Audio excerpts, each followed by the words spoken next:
Good.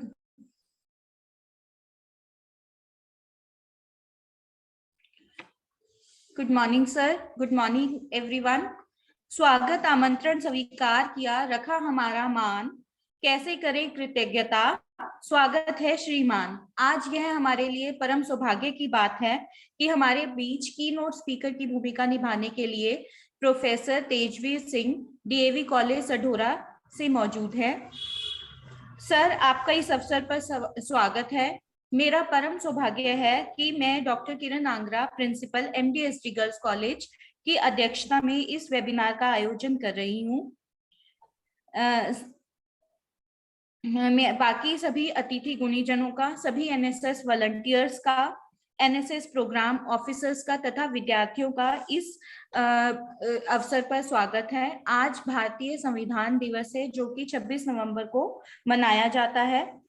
मैं स्वागत करती हूँ अपनी सहयोगी डॉक्टर नीलम का, जिनके सहयोग के बिना इस वेबिनार का आयोजन करना लगभग असंभव था। ये मेरा परम सौभाग्य है कि आज के मुख्य वक्ता श्री तेजवीर सिंह जी का ब्रीफ बायो मैं पढ़ रही हूँ। सर डीएवी कॉलेज में प्रोफेसर हैं पॉलिटिकल साइंस डिपार्टमेंट में। इनका अनुभव लगभग 30 वर्षों से ज्यादा है।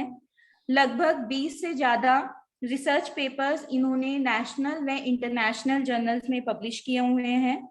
सर ने रिसर्च में अपना योगदान नेशनल व इंटरनेशनल सेमिनार्स में भी दिया है तथा लगभग 15 से ज्यादा सेमिनार्स व वेबिनार्स में या तो ये रिसोर्स पर्सन की भूमिका या एज अ प्रेजेंटर की भूमिका निभा चुके हैं। सर की कई पुस्तकें भी प्रकाशित हैं तथा सर बहुमुखी प्रतिभा के धनी हैं। सर, आपका बहुत बहुत धन्यवाद कि आपने हमारा आमंत्रण स्वीकार किया और तथा हमारे बच्चों को संविधान दिवस पर आज आप उपयोगी जानकारी देंगे। Over to you sir. धन्यवाद मैम।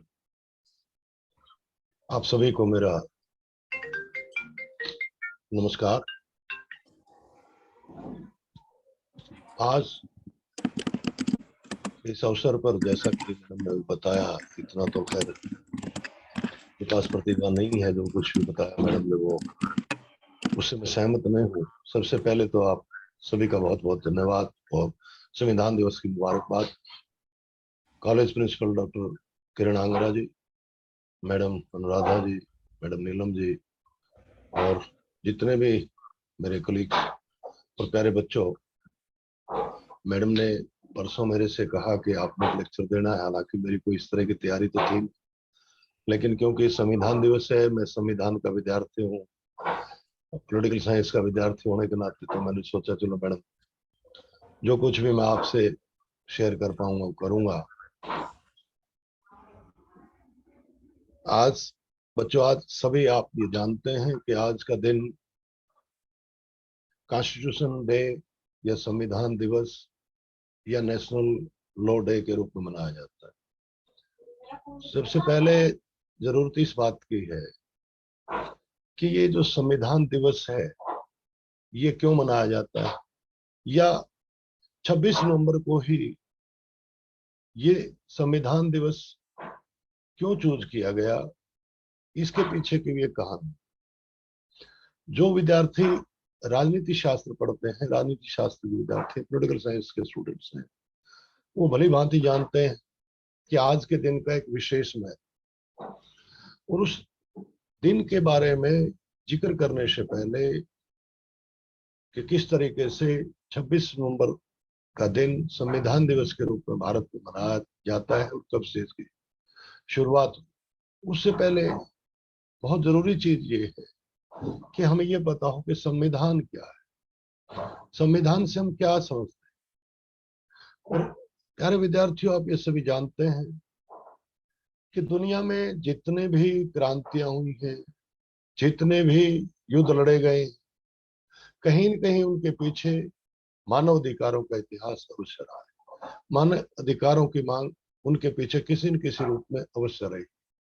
चाहे आप फ्रेंच रेवोल्यूशन की बात करें, चाहे आप दूसरे रेवोल्यूशन की बात करें, कहीं न कहीं मानव स्वतंत्रता, मानवीय अधिकारों की एक उद्देश्य, एक मांग उनके पीछे छुपी। और इसी तरीके से यदि आप भारत के इतिहास को जानते हैं, भारत आप सभी जानते हैं बच्चों 15 अगस्त 1947 को आजाद हो गया।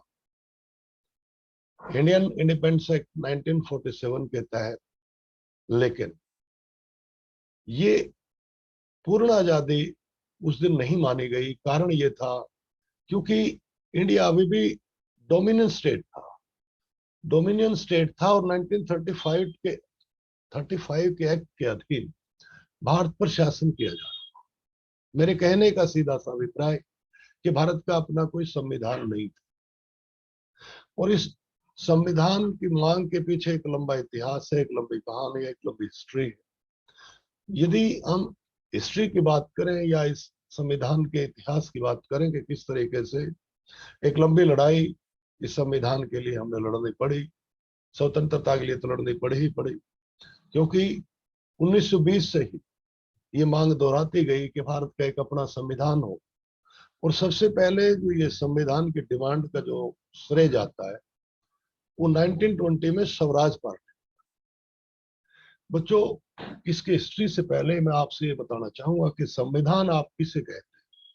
संविधान किसी भी देश का एक ऐसा मौलिक कानून है जो किसी देश का संचालन करने के लिए सरकार के विभिन्न अंगों की रूपरेखा और उनकी कार्य प्रणाली तय करने के लिए एवं नागरिकों के हितों का संरक्षण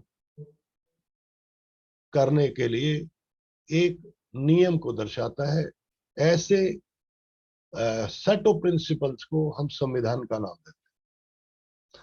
भारत जैसे देशों में जहाँ हेट्रोजीनियस सोसाइटी है, मीन्स बहुलता वाला देश है, जहाँ अनेकों धर्म, अनेकों जातियां, अनेकों संप्रदाय के लोग रहते, अनेक नस्लों के लोग रहते, ऐसे भारत में यह मुमकिन है कि इन सभी लोगों के अलग अलग मूल्य होंगे, अलग अलग बिलीफ्स होंगे, अलग अलग विश्वास।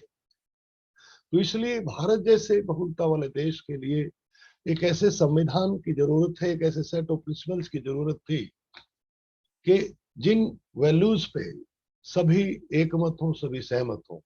तो संविधान उन ऐसे मूल्यों का एक समूह है, एक ऐसे नियमों का समूह है, एक ऐसा दस्तावेज है।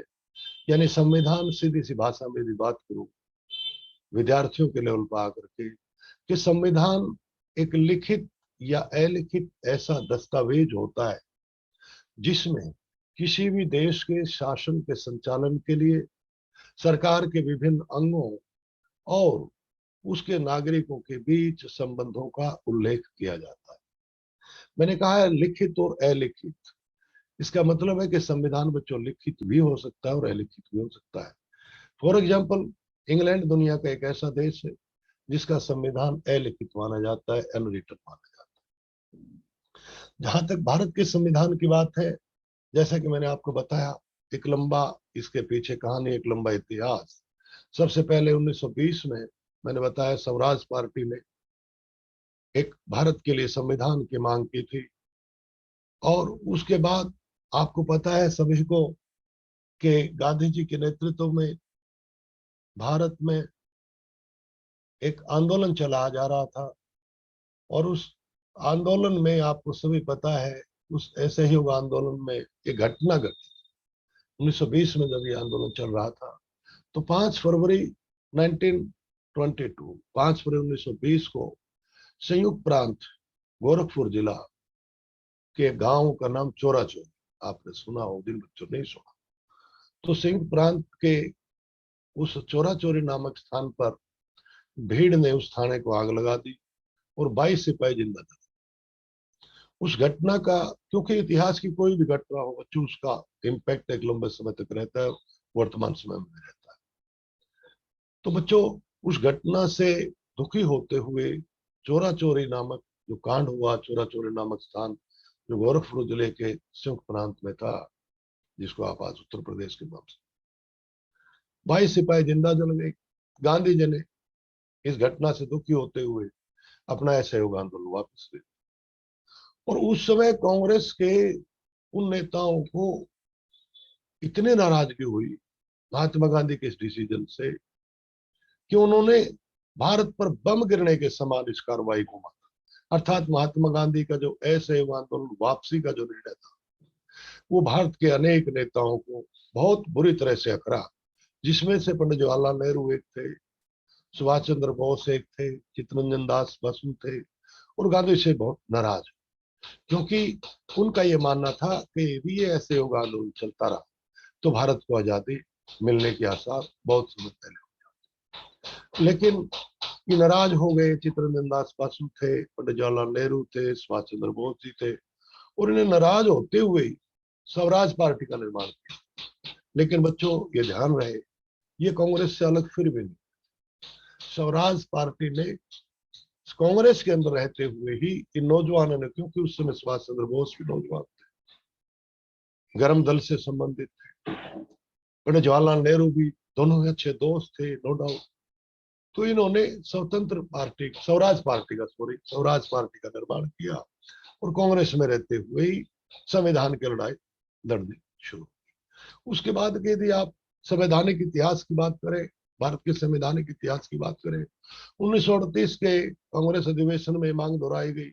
1939 के फैजपुर अधिवेशन में भी कांग्रेस ने अपनी ये जो मांग है वो संविधान की दोहराई। और उसके बाद मेरे कहने का अभिप्राय ये है कि भारत एक ऐसा संविधान चाहता था कि जो सभी भारतीयों को मान्य हो और जिसके अंतर्गत हम एक सॉवरन स्टेट के रूप में काम कर सके। और इसी दौरान आप सभी जानते हैं कि 1939 में एक घटना घटी, और आपको पता है वो घटना थी, नाजी जर्मनी ने पोलैंड पे अटैक किया था, वर्ल्ड वार चल गया।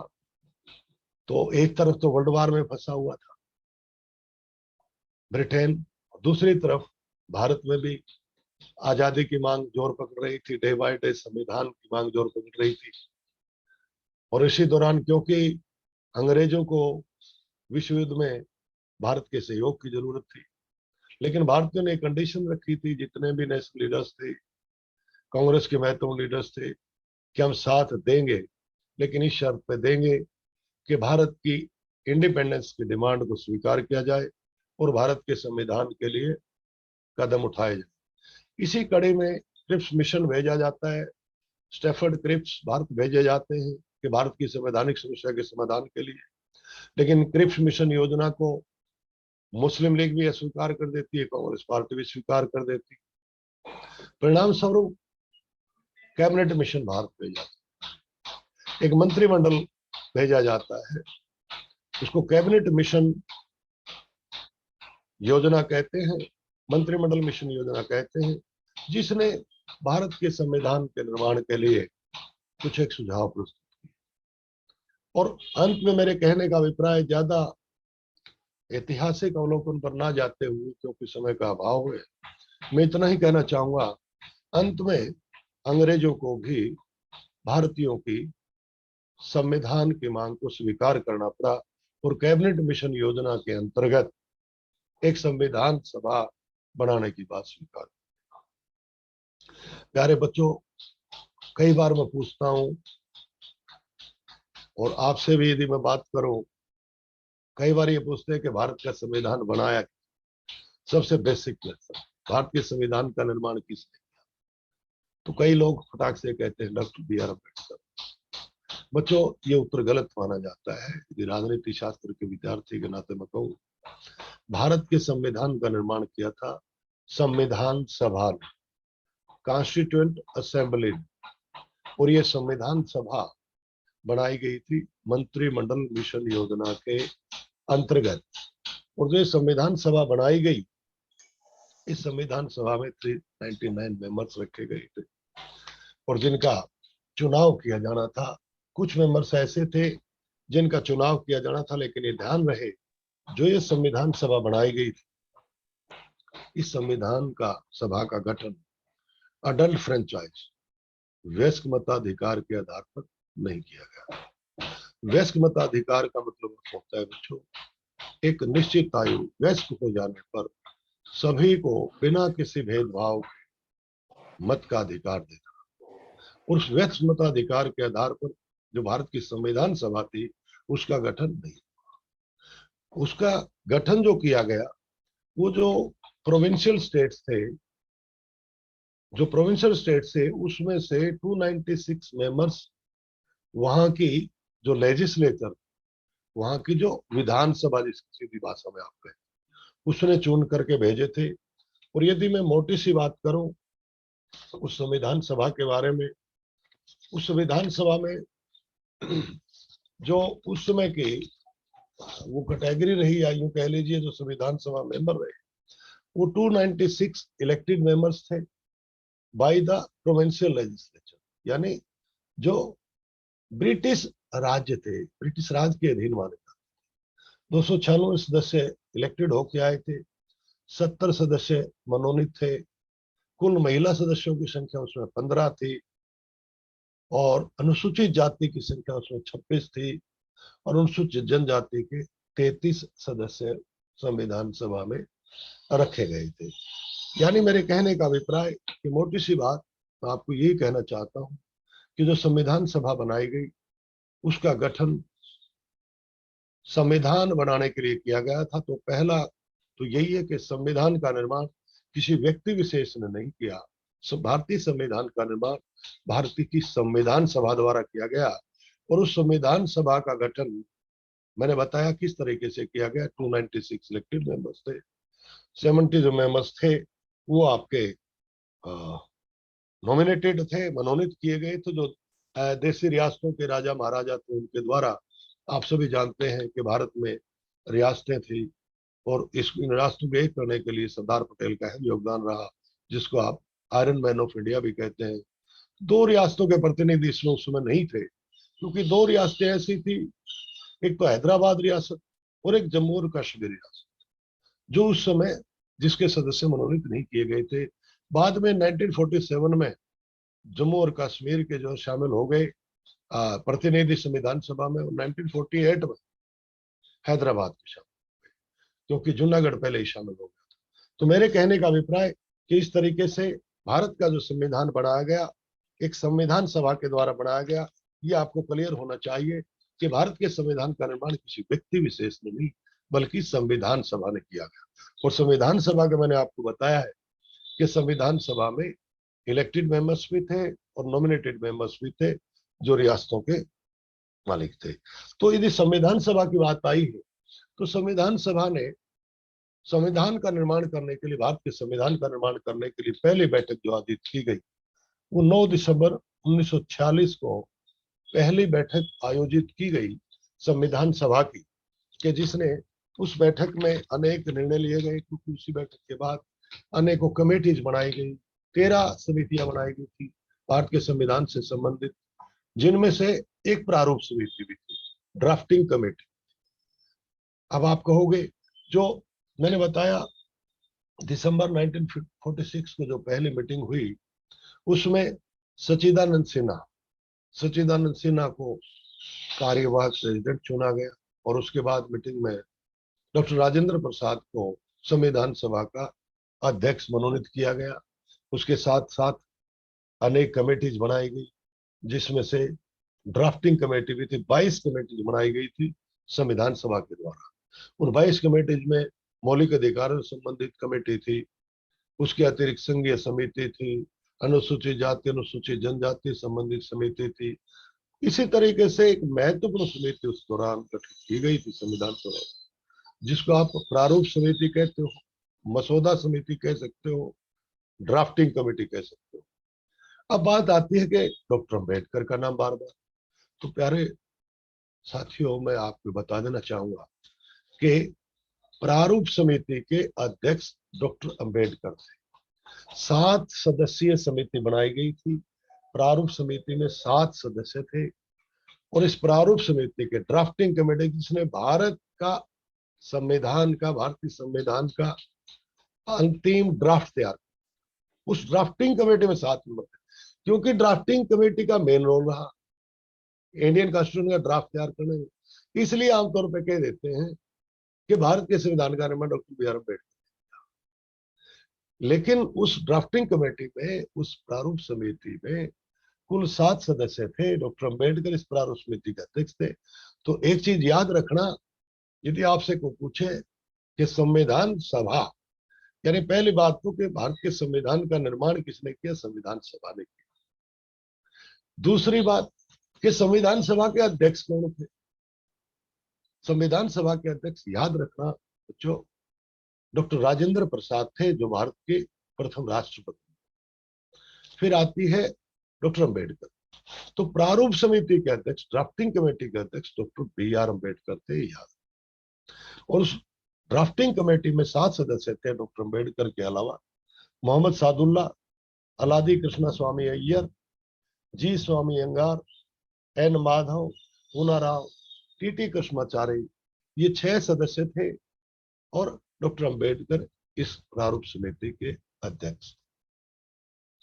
तो इस प्रारूप समिति के अध्यक्ष की बात, यदि बात को प्रारूप समिति के बाद की बात करूं, इसी संविधान सभा ने ही इसी दौरान 22 जुलाई 1947 को अपने मीटिंग में नेशनल फ्लैग, जो ट्राई कलर आपका जो तिरंगा आप जिसको कहते हैं, राष्ट्रीय झंडे को अपनाया गया 22 जुलाई 1947।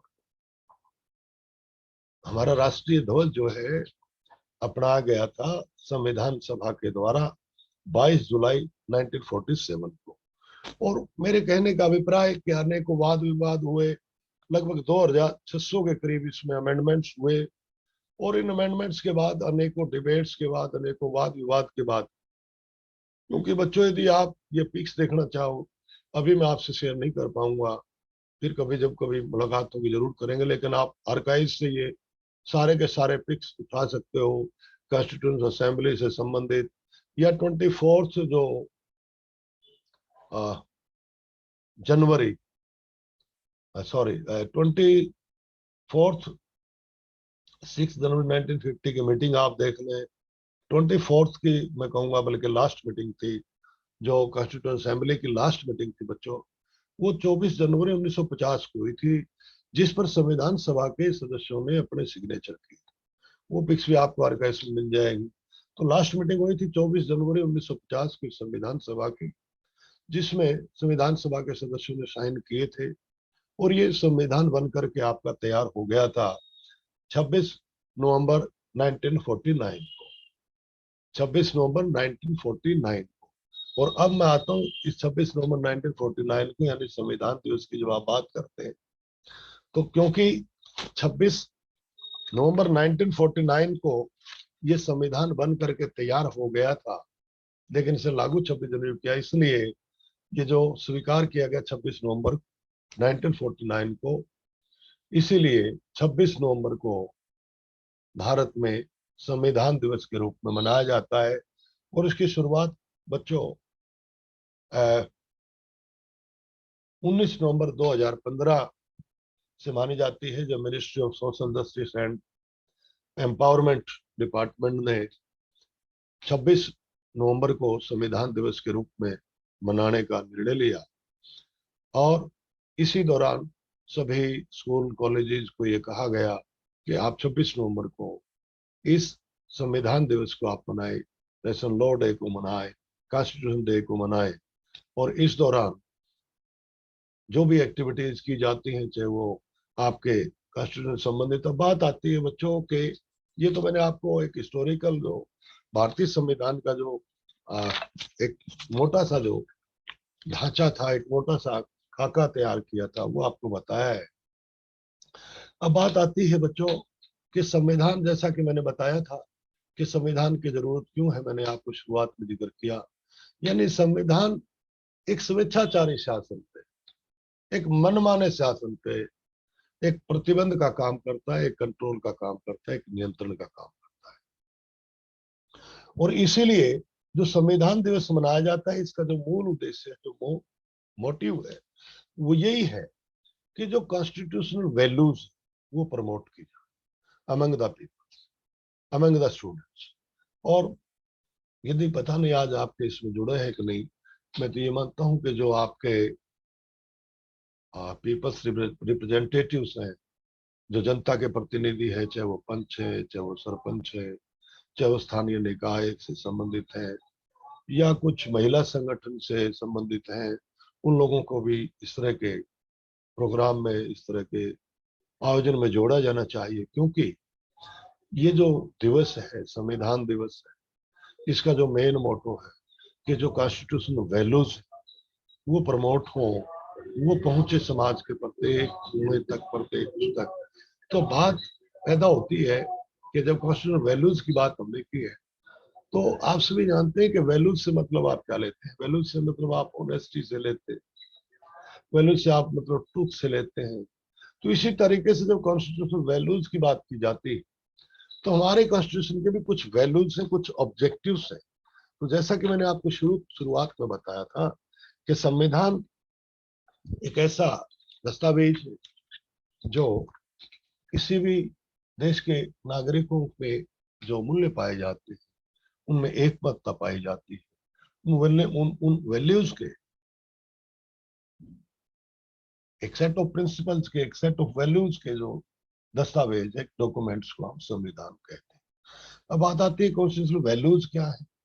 और कॉन्स्टिट्यूशनल वैल्यूज की यदि आप बात करते हैं तो यदि आप प्रियम्बल देखें, उस प्रियम्बल के हिसाब से अनेक वैल्यूज हमारे यहाँ दी गई। और वैल्यूज क्यों दी गई कि ताकि समाज में एक बेहतर समाज का निर्माण हो सके। और किस तरीके का समाज हो, उसमें क्या क्या सपने, क्या क्या ऑब्जेक्टिव हैं, जो संविधान निर्माता थे उनके क्या सपने थे और उन सपनों को कैसे पूरा किया जा सकता है। उन वैल्यूज की हम बात करेंगे। यदि आप उन वैल्यूज की यदि आप बात करें तो आपको जाना होगा, क्योंकि वैल्यूज आपके दर्शाई गई है। आपके जो प्रियम्बल है उसमें प्रियम्बल में जिक्र किया गया है कि आप इस प्रियम्बल का यदि आप जिक्र करें तो भारत की जो आपकी प्रस्तावना आप जिसको कहते हैं संविधान की, उसमें यदि आप देखेंगे शुरू से ही कहा गया है कि we the people of India, यानी ऐसे स्टार्ट की जाती है उसकी। यदि आप देखें भारतीय संविधान की प्रस्तावना कि हम भारत के लोग, we the people of India having solemnly resolved to constitute India into a sovereign, socialist, secular, democratic republic, and to score to all its citizens justice, liberty, equality and fraternity. मेरे कहने का अभिप्राय कि भारत के संविधान के लिए आप वैल्यूज देखना चाहते, ऑब्जेक्टिव्स देखना चाहते हैं, तो उन ऑब्जेक्टिव्स का जिक्र किया गया। और उन ऑब्जेक्टिव्स में कहा गया है कि हम भारत के लोग भारत को एक प्रभुसत्ता संपन्न, समाजवादी, धर्मनिरपेक्ष, लोकतांत्रिक गणराज्य स्थापित करने और इसके नागरिकों को सामाजिक, आर्थिक, राजनीतिक न्याय देने, विचार व्यक्त करने, विश्वास और उपासना की स्वतंत्रता, प्रतिष्ठा और अवसर की समानता, और उन सब में व्यक्ति के गौरव, राष्ट्र की एकता और अखंडता स्थापित करने और बंधुत्व विकसित करने के लिए, फ्रेटर्निटी पैदा करने के लिए आज दिनांक 26 नवंबर 1949 को इस संविधान को आत्मसमर्पित करते हैं, अधिनियमित करते हैं, अंगीकार करते हैं, enact and give to ourselves this constitution. तो मेरे कहने का अभिप्राय कि यदि ये वैल्यूज जो कॉन्स्टिट्यूशनल वैल्यूज है, जो ऑब्जेक्टिव्स भी हैं, क्योंकि ये उद्देश्य प्रस्ताव के रूप में आपको पता हो शायद पंडित जवाहरलाल नेहरू ने रखा था, और यही उद्देश्य जो प्रस्ताव है बाद में प्रियम्बल के रूप में इंडियन कॉन्स्टिट्यूशन में शामिल किया गया। यानी यदि आप प्रियम्बल्स की जो वैल्यूज है, जो ऑब्जेक्टिव्स हमारे संविधान के देखें तो बहुत ही बेहतरीन। तो इन वैल्यूज को, इन ऑब्जेक्टिव्स को हम प्रमोट करें ऑल ओवर सोसाइटी में, तो शायद भारत की अनेकों समस्याओं के समाधान इसमें देखे जा सकते हैं। क्योंकि एक तरफ ये कैसा दस्तावेज है, ये ऑब्जेक्टिव वो दस्तावेज है, वो ऑब्जेक्टिव एक ऐसी कसौटी है, एक ऐसा पैमाना है जो सरकार की, यूं कह लीजिए, जांच पड़ताल का, सरकार की कार्य प्रणाली का, सरकार के काम करने का, सरकार की परफॉर्मेंस का एक पैमाना है, एक कसौटी है। फॉर एग्जाम्पल कि सरकार कहां तक एक वेलफेयर स्टेट दे पाई इस इंडिया को, कहां तक सॉवरेनिटी की बात है या समाजवाद की बात है, सेकुलरिज्म की बात है, जो जो ऑब्जेक्टिव हमारे यहाँ दिए गए हैं, सोशल, इकोनॉमिक और पॉलिटिकल जस्टिस की बात है।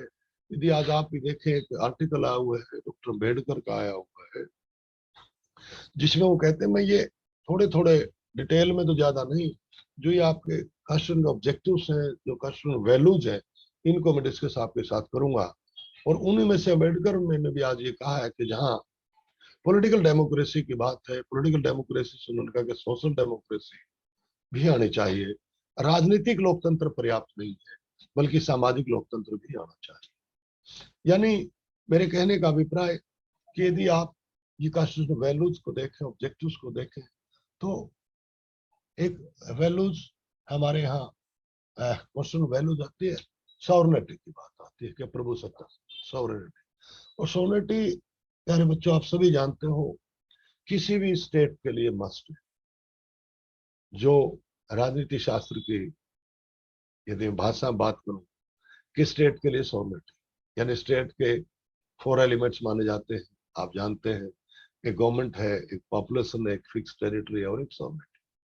तो इसीलिए कहते हैं India was not a state before 1947 because क्योंकि इंडिया के पास सॉवरेनिटी का यदि मैं सीधा सा आपको बताऊं कि जो देश अपने आंतरिक और बाहरी, इंटरनल एंड एक्सटर्नल अफेयर्स, आंतरिक और बाहरी निर्णय लेने में पूर्ण रूप से स्वतंत्र हो, इंडिपेंडेंट हो, उसको हम सॉवरेन स्टेट कहते हैं।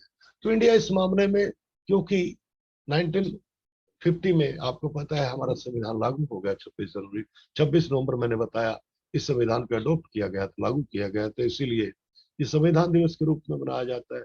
तो उस दिन से सॉवरेन, तो सॉवरेन का एक सॉवरेनिटी के ऊपर एक बार मैं आपको बताऊं, बेरुबेड़ी केस में मामला भी उठा था। बेरुबेड़ी केस आप जानते हैं कि यदि आप संविधान के अनुच्छेद 1, 2, 3, 4 का यदि आप थोड़ा सा देखा हो, जो पॉलिटिकल साइंस के स्टूडेंट है वो जानते होंगे, नहीं है तो ज्यादा लंबा मैं नहीं लूंगा। क्योंकि बेरुबेड़ी केस में भी ये सॉवरेनिटी का मामला आया था, क्योंकि बेरुबेड़ी जो पश्चिम बंगाल का जो जलपाईगुड़ी के नजदीक एक जगह का नाम था, और बेरुबेड़ी जो जगह थी वो जो ईस्टर्न पाकिस्तान था उसके बिल्कुल नजदीक लगती थी, उसकी बॉर्डर लगती थी। और वो देखिए, क्योंकि उसमें बाउंड्री डिस्प्यूट बहुत रहे, क्योंकि जो लॉर्ड माउंटबेटन ने जो पार्टीशन का था, जो पार्टीशन एक्ट था, उसके तहत जो बाउंड्रीज पार्टीशन का वो रेड क्लिफ को दे दिया। और रेड क्लिफ को जानता ही नहीं था, एबीसीडी जानता था भारत के बारे में। उसने मैप पे लकीर खींच दी कि ये क्षेत्र इधर रहेगा, वो क्षेत्र इधर रहेगा। लेकिन उसने बेरुबेड़ी को जो क्षेत्र था उसको दे तो दिया भारत में, लेकिन लिखना वो भूल गए। तो डिस्प्यूट का इशू रहा, क्योंकि पॉपुलेशन मुस्लिम पॉपुलेशन थी, और ईस्टर्न पाकिस्तान जो अब बांग्लादेश, उसके बिल्कुल बॉर्डर लगती थी। पाकिस्तान ने डिमांड शुरू की। एनीवे ज्यादा लंबा इस केस को मैं ना लेते हुए, वो अंत में डिसीजन हुआ कि ये पाकिस्तान को सौंप दिया जाए। पंडित नेहरू ने कहा समझौते के तहत सुप्रीम कोर्ट में केस गया। कुछ लोगों ने कहा कि इंडियन सॉवरेनिटी के खिलाफ है, हम हमारा क्षेत्र दे नहीं सकते। बाद में हो गया कि ये प्रियम्बल इंडियन कॉन्स्टिट्यूशन का हिस्सा ही नहीं है। बेरुबेड़ी केस में सुप्रीम कोर्ट ने डिसीजन दिया 368 के अंतर्गत, आर्टिकल 368 के अंतर्गत अमेंडमेंट करके वो दिया गया बाद में। लेकिन बाद में केशवानंद भारती केस आया, उसमें कहा गया कि ये तो संविधान का हिस्सा है, मेन प्रिंसिपल है, मेन वैल्यूज है। तो मेरे कहने का अभिप्राय है कि जो आपके ये जो वैल्यूज है ये संविधान का हिस्सा मान लिया सुप्रीम कोर्ट ने। और इनमें मैंने कहा सॉवरेन स्टेट, और सॉवरेन स्टेट का मतलब प्रभुसत्ता संपन्न, आप हिंदी में जिसको कहते हैं कि जो देश अपने आंतरिक और बाहरी निर्णय लेते, पॉलिसी बनाने में, डिसीजन लेने में पूर्ण रूप से इंडिपेंडेंट, उसको सॉवरेन स्टेट कहते हैं। बात आती है सोशलिस्ट स्टेट। सोशलिस्ट स्टेट का मतलब आप समझते हो बच्चों कि जो देश उत्पादन और वितरण के जो साधन है, चाहे वो लैंड है, चाहे वो धन दौलत, ये सारे उत्पादन के साधन माने जाते हैं, वो निजी हाथों में ना होकर के संपूर्ण समाज का उन पर नियंत्रण हो, स्टेट का उन पर नियंत्रण हो। और इसी तरीके से जो यूं कह लीजिए समाज में भी जो सोशलिज्म की बात है, वो समाज में सोशलिज्म, समाज में समाजवाद का नाम का मतलब है कि जहां समाज में बिना किसी भेदभाव के सबको समान काम के बदले समान वेतन मिले, उसको आप समाजवादी देश कह सकते हैं। लेकिन बच्चों इस पे समय समय पर यह समाजवादी शब्द 1976 में 42वें संशोधन के द्वारा जोड़ा तो गया था, लेकिन अनेक सवालात उठते हैं कि भारत क्या समाजवादी देश है या पूंजीवाद की तरफ है। और ये सवाल 1991 से उठना और ज्यादा प्रारंभ हो गया था, क्योंकि जब से इंडिया ने लिबरलाइजेशन की पॉलिसी को अडॉप्ट किया, उदारीकरण को अपनाया, कुछ लोग इसको आलोचना के रूप में उदारीकरण भी कहते हैं, उदारीकरण को उदारीकरण की पॉलिसी को अपनाया। तो यानी जो बड़े बड़े कल कारखाने हैं, उत्पादन के साधन है, वो प्राइवेट हाथों में जाने शुरू हो गए। और अब तो कुछ लोग ये भी कहते हैं बच्चों कि भाई टोटली कैपिटलिज्म की तरफ देश जा रहा है, चाहे वो रेलवेज की बात हो, चाहे वो एयरपोर्ट्स की बात हो। यानी इंडिया जो सेकुलर स्टेट की बात करता है या सेकुलरिज्म की बात करता है, वो सेकुलरिज्म के कहीं नजदीक भी नहीं और कैपिटलिज्म के ज्यादा नजदीक जा रहा है। ये आलोचना भी की जाती है कि इस तरह के जो वैल्यूज है वो नहीं है हमारे यहाँ पे। और इसी तरह से एक वैल्यूज रखी गई है सेकुलरिज्म की। सेकुलरिज्म आपसे भी जानते हैं, धर्मनिरपेक्ष आप किसे कहेंगे, कि जहाँ राज्य का अपना कोई धर्म ना हो, सभी लोगों को धार्मिक आजादी हो, उपासना की आजादी हो, पूजा अर्चना की आजादी हो। और इसी उद्देश्य के लिए जो आपका धार्मिक स्वतंत्रता का अधिकार अनुच्छेद 25 से 28 तक दिया गया। अब धर्मनिरपेक्षता के ऊपर भी कई मामलों में सवाल उठते हैं, लेकिन वो सवाल कितने वाजिब है ये आप लोगों को देखना है। क्योंकि मैंने कहा संविधान दिवस, तो आपको संविधान को बचाना और संविधान को समझना बहुत, क्योंकि जहां कहीं भी संविधान के उद्देश्यों पर, संवैधानिक मूल्यों पर कुठाराघात होता है, तो उसको बचाने के लिए मैं आगे बढ़ा। इसीलिए ये दिन का महत्व और अधिक बढ़ जाता है, इंपॉर्टेंस और बढ़ जाती है, रेलिवेंस और बढ़ जाता है। कुछ लोग आजकल बताते हैं कि संविधान के ऊपर अटैक हो किसी न किसी तरीके से, right to speech and expression पे कहीं न कहीं सरकार चाहती है कि कुछ पाबंदियां हों। मेरे कहने का अभिप्राय कि जहां कहीं भी हमें लगता है कि जो हमारा संविधान है वो एक सेकुलर स्टेट की बात करता है, एक सोशलिस्ट स्टेट की बात करता है, तो कोई भी ऐसा काम ना करे जो संविधान के ऑब्जेक्टिव्स के खिलाफ जाता हो, जो कॉन्स्टिट्यूशनल वैल्यूज है उनको कुचलने का काम करता हो। क्योंकि हम सभी का ये दायित्व बनता है कि जो सपने संजोए थे हमारे संविधान निर्माताओं ने कि भारत ऐसा भारत होगा, एक सोशलिस्ट स्टेट, एक सेकुलर स्टेट होगा, जहां सभी धर्मों को बराबरी का दर्जा मिलेगा, जहां कोई अल्पसंख्यक बहुसंख्यक की बात, जहां कोई धार्मिक तुष्टीकरण की नीति ना अपनाई जाएगी। लेकिन ये हमने देखना है, ये हमने ऑब्जर्व करना है कि किसी भी तरीके से जो संवैधानिक मूल्य है इन पे चोट ना पहुंचे, कोई भी ऐसा काम ना करे। और यदि कोई करता है तो उसके खिलाफ हम डट करके खड़े हों, संविधान को बचाने के लिए, संवैधानिक मूल्यों को बचाने के लिए। डेमोक्रेटिक रिपब्लिक की बात जब आप करते हैं, जो एक कॉन्स्टिट्यूशनल वैल्यूज है, और क्योंकि आप सभी जानते हैं कि लोकतंत्र का मतलब क्या होता है। लोकतंत्र का मतलब, जैसा अब्राहम लिंकन ने कहा था, बड़ी पॉपुलर, जनता द्वारा जनता के लिए शासन लोकतंत्र है। यानी जहां प्रत्येक बिना किसी डर के, बिना किसी भय के अपनी राजनीतिक भागीदारी दर्ज करवा सके, जहां प्रत्येक को राजनीतिक गतिविधियों में, पॉलिटिकल डिसीजंस में पार्टिसिपेशन के खुले अवसर मिले, जहां डेमोक्रेटिक वैल्यूज को, लोकतांत्रिक मूल्यों को कुचला ना जाए किसी भी बहाने से, किसी भी राजनीतिक स्वार्थ के लिए।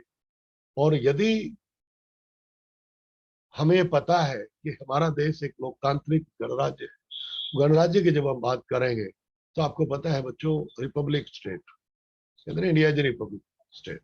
गणराज्य का मतलब रिपब्लिक स्टेट का है। राजनीति शास्त्र की परिभाषा में बात करूं तो लोकतांत्रिक गणराज्य हम उस राज्य को कहते हैं जिसके राष्ट्राध्यक्ष का चुनाव जनता द्वारा डायरेक्टली और इनडायरेक्टली किया जाता है। यानी जिस राज्य के अध्यक्ष का, हेड ऑफ द स्टेट का डायरेक्ट या इनडायरेक्ट इलेक्शन के माध्यम से निश्चित कार्यकाल के लिए चुनाव हो, उसको हम रिपब्लिक स्टेट कहते हैं, गणराज्य कहते हैं।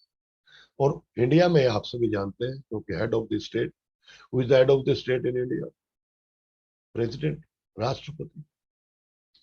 और जो head of the state, president of India है, उसका आपको पता है इनडायरेक्टली चुनाव होता है जनता के द्वारा। इनडायरेक्टली मीन्स कि जनता ने दो तरह के चुनाव आप जानते होंगे, जो बच्चे पॉलिटिकल साइंस नहीं पढ़ते उनको बता देना चाहता हूँ। डायरेक्टली और इनडायरेक्टली में प्रत्यक्ष चुनाव क्या होता है कि जहां जनता स्वयं अपने प्रतिनिधि का चुनाव करती, उस प्रतिनिधि के माध्यम से शासन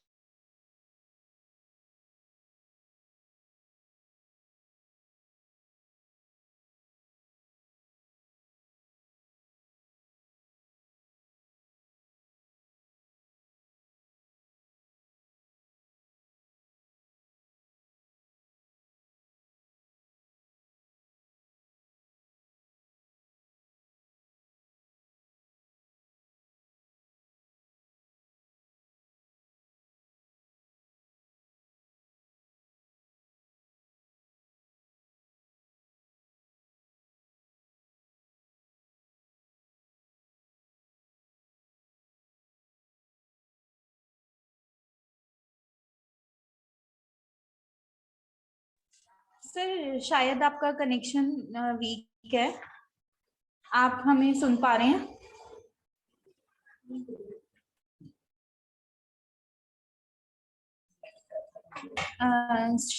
सर का कनेक्शन वीक है, we will wait for another 1 or 2 minutes sir to join again.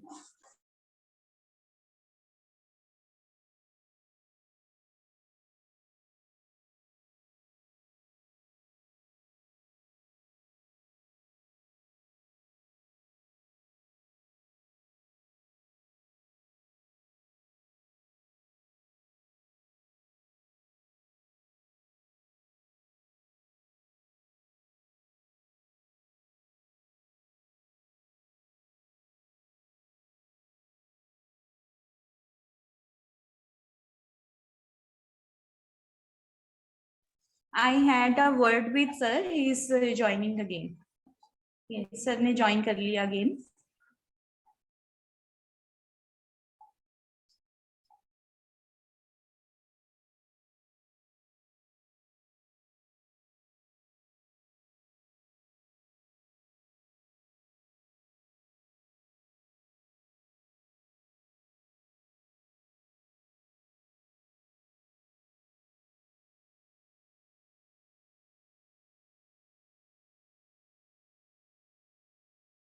Sir हाँ जी, आपका ऑडियो कनेक्ट हो रहा है। Sir is connecting with his audio, so because in webinars we always have such technical glitches. Thank you, Dr. Naresh, for giving such wonderful comments.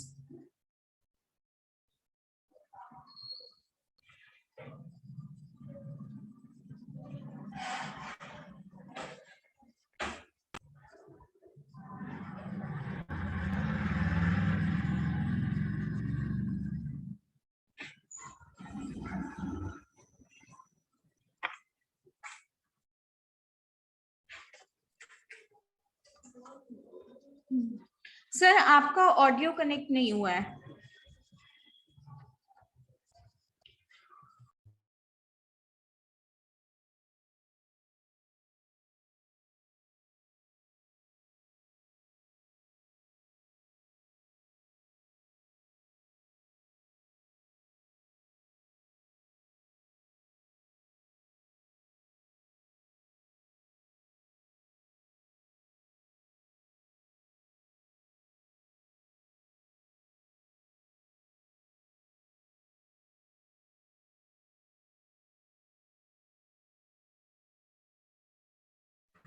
Sir is joining us again within 1 or 2 minutes as there was some technical glitch at his site. So we are really sorry for the problem.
Sir is trying to connect with his audio.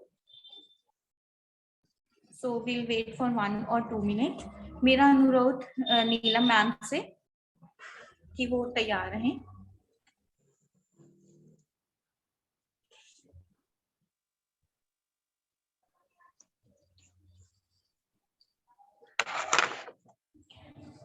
मेरा अनुरोध मेरी सहयोगी doctor नीलम से कि formal vote of thanks के साथ sir का धन्यवाद करें.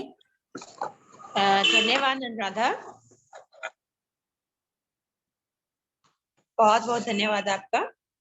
मैं डॉक्टर नीलम भारतीय संविधान दिवस के अवसर पर आज के हमारे MDSD परिवार में पधारे मुख्य वक्ता Shri Tejveer Singh, associate professor department of political science, DAV college Sadhaura का अपनी प्रबंधक committee, principal doctor Kiran Angra ji, staff member, NSS volunteer की ओर से बहुत बहुत आपका धन्यवाद ज्ञापित करती हूँ. सर, आज आपने भारतीय संविधान दिवस के अवसर पर आकर एक ज्ञानपूर्ण जो लेक्चर हमें प्रदान किया, व्याख्यान हमें प्रदान किया, उससे हमारा ज्ञान और अधिक बढ़ गया. आपने बताया कि संविधान हितों को संरक्षण प्रदान करने के नियमों को दर्शाता है. सबसे पहले आपने इस बात को उठाया और इसके साथ ये लिखित और अलिखित दस्तावेज है, इसके बारे में आपने बताया. संविधान सभा का गठन कैसे हुआ, इतनी अच्छी और ज्ञानपूर्ण आपने हमें जानकारी प्रदान करी. ड्राफ्टिंग कमेटी के बारे में आपने हमें बताया और 26 नवंबर 1949 को संविधान बनकर तैयार हुआ. ऐसी छोटी छोटी जानकारी आपने हमें प्रदान करी. इसके साथ साथ ये मनाया कब से जाता है, 26 नवंबर 2015 से हम संविधान दिवस को मना रहे हैं. इतनी अच्छी और ज्ञानपूर्ण जानकारी आपने हमें प्रदान करी, इसके लिए मैं आपका अपने पूरे परिवार MDSD परिवार की ओर से आपका बहुत बहुत धन्यवाद ज्ञापित करती हूं. इसके अतिरिक्त मैं इस व्याख्यान से जुड़े जो अन्य हमारे वॉलंटियर्स हैं, हमारे अतिथि हैं, मेरे सीनियर और जूनियर जो स्टाफ मेंबर हैं और मेरी प्यारी सी अनुराधा, जिसकी वजह से आज यह वेबिनार संभव हो पाया और जिसके मैं क्या कहूँ कि प्रेरणा के बिना ये जो वेबिनार था हो नहीं पाता. तो उसके लिए मैं आपका अनुराधा जी, आपका भी मैं बहुत बहुत धन्यवाद करती हूँ. धन्यवाद सर. और इसके बाद मैं डॉक्टर अनुराधा जो हमारी NSS PO है, उनसे अनुरोध करती हूँ कि वो जो लिंक है, सर्टिफिकेट जो लिंक है, उसको हमारे प्रतिभागियों के साथ शेयर करें. धन्यवाद Anuradha. Thank you Neelam ma'am. Feedback link chat box में शेयर कर दिया गया, आप फीडबैक लिंक फिल करके सर्टिफिकेट ले सकते हैं.